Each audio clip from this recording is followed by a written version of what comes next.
Halo semuanya, selamat wayah kia ya dimanapun kalian berada.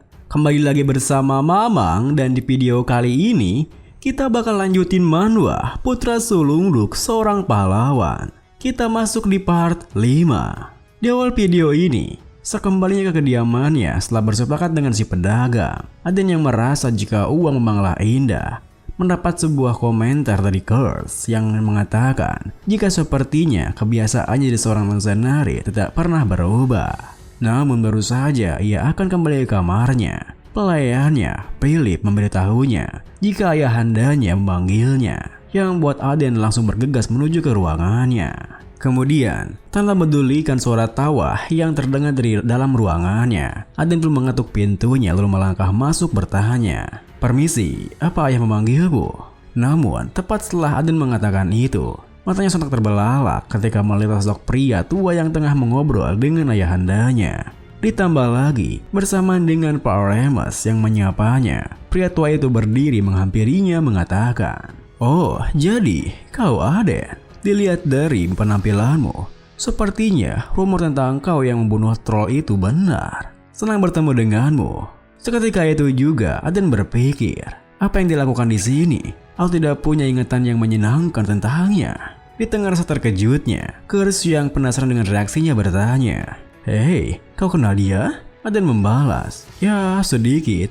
Dia kakek tua yang meremehkan mercenari." Kemudian Aden pun menenangkan dirinya mengatakan, "Senang bertemu denganmu. Aku Aden Remus. Salam kepada pelindung perbatasan utara, Margaret Tirizedus." Mendengar perkataannya, Patired yang tak menduga jika Aden mengenalinya bertanya, "Oh, kau tahu aku kah?" Aden menimpali, "Tentu saja. Lagi pula, Margaret Tirizedus adalah salah satu dari sedikit orang di kekaisaran yang sudah mencapai tahap Swordmaster." Swordmaster sendiri adalah tahap transcendent yang dimimpikan semua ksatria. Mereka yang melampaui Realm of Talent dan memasuki Realm of Superhumanity, mampu membelah gunung dengan pedang mereka, dan mampu membuat udara bergetar dengan napas mereka. Dulu, Aden adalah salah satunya, dan sekarang itu adalah tahap yang harus ia gapai lagi. Melihat sikap Aden yang seperti itu, Pak Tired tertawa berkata, "Hahaha, kau sopan sekali, berbanding terbalik dengan rumornya. Kau membesarkan anakmu dengan baik, Fred." Pak Remus membalas, "Hahaha, masih banyak yang harus ia pelajari. Ngomong-ngomong, tak apakah kau meninggalkan wilayahmu, Kak Tirid? Katanya, baru-baru ini terjadi serangan oleh Orkan." Pak Tirid menimpali, "Bukan hanya wilayah kami saja. Gerakan mencurigakan juga terdeteksi di Slaughter Tower, di Wasteland of Death, yang diatur oleh Slaughter Card, Slaughter Tower, Sedus, dan di sini Remus. Gerakan monster yang tidak biasa muncul dengan berbeda di waktu yang bersamaan. Menurutmu, apa ini hanya kebetulan?" Mendengar hal itu, Aden yang mengenali tempat yang dikatakannya berpikir, "Slaughter kah? Oh, juga ada urusan dengan mereka. Pengkhianat Iron Blood Scientist. Tunggulah sebentar lagi." Di saat Aden berpikir seperti itu, Pak Remus mengatakan, "Ya, ini memang aneh sih." Pak Tired melanjutkan, "Jadi, kami ingin membentuk tim investigasi. Kau mau membantu kami kan?" Pak Remus menimpali, "Iya, tentu saja kak." Mendengar konfirmasinya, Pak Tired pun tersenyum memegang pundak Aden mengatakan, "Oh, satu hal lagi. Apa kau mau bergabung dengan pasukan kesatriaku? Aku sudah mendengar banyak tentangmu. Kau mencapai tahap Swordmaster dalam waktu kurang dari setahun setelah kau memegang pedang. Aku pikir itu omong kosong. Tapi setelah melihatmu secara langsung, aku tahu. Aku akan membuat menjadi swordsman terbaik di benua barat. Aku bersumpah atas nama aku." Tentu saja, tawaran itu membuat Aden dan juga Pak Remus terkejut. Bahkan Pak Remus mengatakan, "Tapi kak, Aden masih..." Namun, belum sempat Pak Remus menyelesaikan kalimatnya, Pak Tired langsung menyelanya, "Jangan khawatir, Fred. Aku akan mengurusnya dengan baik. Jadi, bagaimana Aden? Pilihannya di tanganmu." Setelah terdiam sebentar, Aden pun tersenyum membalas, "Terima kasih atas tawarannya, tapi aku menolak." Pak Tired yang tersentak kaget menimpali, "Hah? Apa kau tahu artinya bergabung dengan pasukan Ksatria Sedus?" Aden melanjutkan, "Ya, aku tahu. Itu salah satu pasukan Ksatria yang paling ternama di Kekaisaran. Tapi aku yakin, aku bisa menjadi Swordmaster sendirian. Dan sekarang, meskipun aku melawan Anda, Margaret, setidaknya aku bisa menggoresmu. Tentu saja, ia mengatakan itu bukan tanpa alasan. Karena baginya yang sudah mengalami tahap itu di masa lalu, mencapai tahap itu lagi hanyalah masalah waktu. Meskipun begitu, Patrick yang terkejut dengan perkataannya bertanya, "Kau bisa menggoresku?" Tidak sopan sekali. Kau bocah yang menarik. Tepat setelah mengatakan itu, Patrick pun melepaskan aura membunuhnya, yang membuat Aden tertekan bahkan berpikir, ini kemampuan untuk membuat udara bergetar dengan aura membunuhmu, Master Fear. Seperti yang diduga dari seorang Swordmaster. Kemudian, melihat Aden yang masih bisa bertahan dengan kemampuan Master Fear-nya, Patrick yang tak menduganya bertanya, apa kau yakin dengan ucapanmu? Aden membalas, tentu saja. Mau bertaruh kah? Kalau aku tidak bisa menggoresmu sedikit pun, aku akan bergabung di pasukan satriamu. Tapi kalau aku menang, kau harus memberikan pedang yang kau miliki. Mendengar taruhannya, Patrick yang selalu lemah dengan taruhan pun menghentikan aura membunuhnya. Lalu tertawa menimpali. Taruhan kah? Pedang itu? Berani sekali kau. Siapa sangka ternyata kau menginginkan pedang pusaka keluarga aku. Fred, dia jauh lebih berbeda denganmu. Loh, dia pingsan karena tidak bisa menahan Master Fear ya?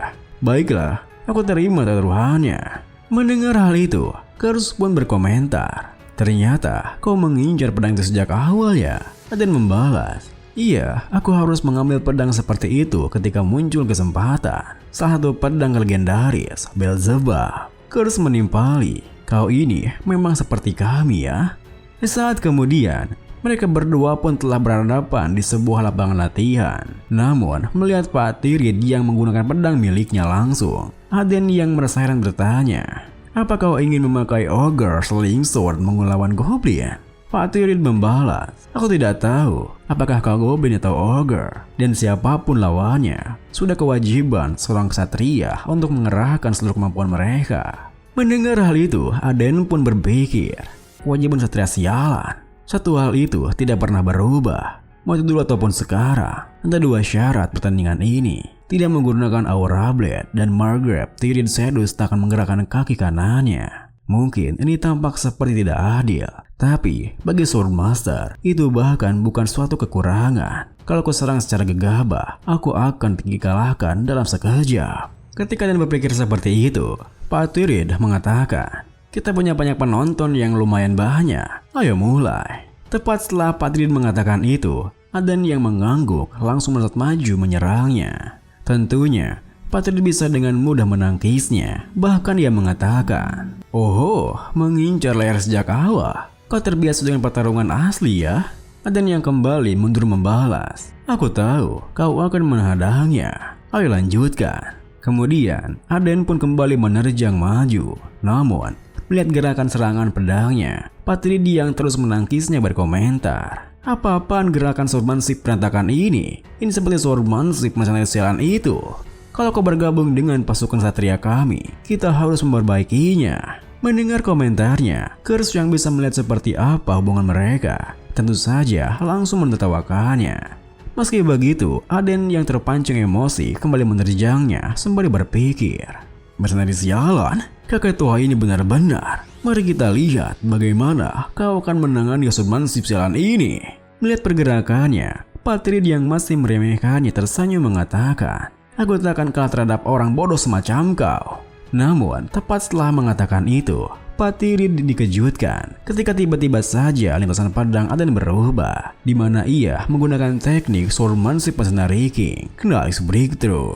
Tentu saja, hal itu membuat para persatria lain yang menontonnya juga terperanjat.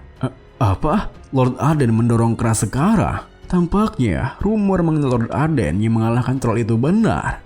Bahkan Pak Remus sendiri berpikir, meskipun Tyrion mendapatkan penalti yang cukup besar, dia itu Swordmaster. Apakah masuk akal kalau putraku mampu bertahan sendiri melawan dia? Sementara itu, meski Aden terus menekannya, Patrick malah merasa bersemangat. Bahkan ia berpikir, swordmanship aneh macam apa ini? Kacau. Tapi, mengenai titik vital dengan tepat, menarik. Aku benar-benar harus membawa kawan ini. Tepat setelah berpikir seperti itu, Patrick mengayunkan pedangnya. Namun saking kuatnya pairan pedangnya tersebut, Curse bahkan berkomentar, andai kau tadi mencoba menghalang itu, kau pasti telah terbelah menjadi dua. Kemudian, melihat Aden yang melompat mundur menjauh, Patrid mengatakan, kau menggunakan teknik berpedang yang menarik. Itu dia. Apa itu saja yang kau punya? Kau tak bisa mengalahkanku dengan segini saja. Aden membalas, aku masih berdiri, Tyrid. Melanjutkan saja. Patrid menimpali. Kau tak pernah mengecewakanku. Mataku memang tajam. Aku ucapkan selamat datang terlebih dahulu karena telah bergabung ke dalam pasukan kesatriaku. Mendengar perkataannya, Aden pun tersenyum melanjutkan. Ya, terima kasih kembali. Tepat setelah ia mengatakan itu, Patrid dikejutkan ketika tiba-tiba saja Aden bergerak dengan sangat cepat dari pandangannya. Hingga ia berpikir, hah? Dia bisa bergerak secepat ini? Sebelumnya tak tampak seperti itu. Begitu rupanya, kau menyembunyikan kemampuanmu. Aku tertipu. Di saat Patrid berpikir seperti itu, Aden yang telah menggores pundaknya mengatakan, senjatanya Lord Tyrid, Beelzebub akan kugunakan dengan baik-baik. Bersamaan dengan itu, para kesatria yang menontonnya pun langsung bersorak menuntuknya. Apa itu barusan? Sudah usai kah? Wah, jayalah, Trollmaster. Aku percaya padamu, Lord. Di tengah sorak-sorai mereka, Curse yang mentasana bertanya, Dragon Slayer, tidakkah kau merasa terganggu menggunakan ring itu? Kau tampaknya lebih cocok dengan Underworld daripada kau hero atau Dragon Slayer. Aden membalas, kau tak senang kah? Hah? Kenapa goyang-goyang? Apa aku pukul saja kau menggunakan Holy Poison lagi? Curse menimpali. Ya, berarti kurasa kau hero. Bukan. Kau menggunakan hero cheat. Tentu saja perkataannya membuat Aden merasa kesal. Meski begitu, Patrid malah langsung menghampirinya berkata, sesuai ekspektasi, kau tidak mengecewakanku, memancingku untuk kepuasan dirimu dengan menyembunyikan skillmu. Kau bukan lawan yang biasa. Aden membalas, itu hanyalah keberuntungan, tidak lebih. Tentu saja, sikapnya yang seperti itu membuat Curse berkomentar, bahkan pura-pura rendah hati, kau cukup licik, hero cheat. Kemudian, meski Aden agak terkejut karena serangannya hanya menggores pundaknya saja, yang ia kira mampu menghilangkan lengannya, ia tetap menerima pedang Beelzebub sesuai dengan kesepakatannya. Ambil ini sesuai dengan janji, sekarang pedang ini menjadi pedangmu. Aden yang menahan kegembiraannya membalas, terima kasih, aku akan menjaganya baik-baik. Tentu saja, Curse yang tahu isi hatinya langsung berkomentar, ekspresimu kurang ajar, hero cheat. Aden membalas, kau sangat berisik, dasar terkutuk.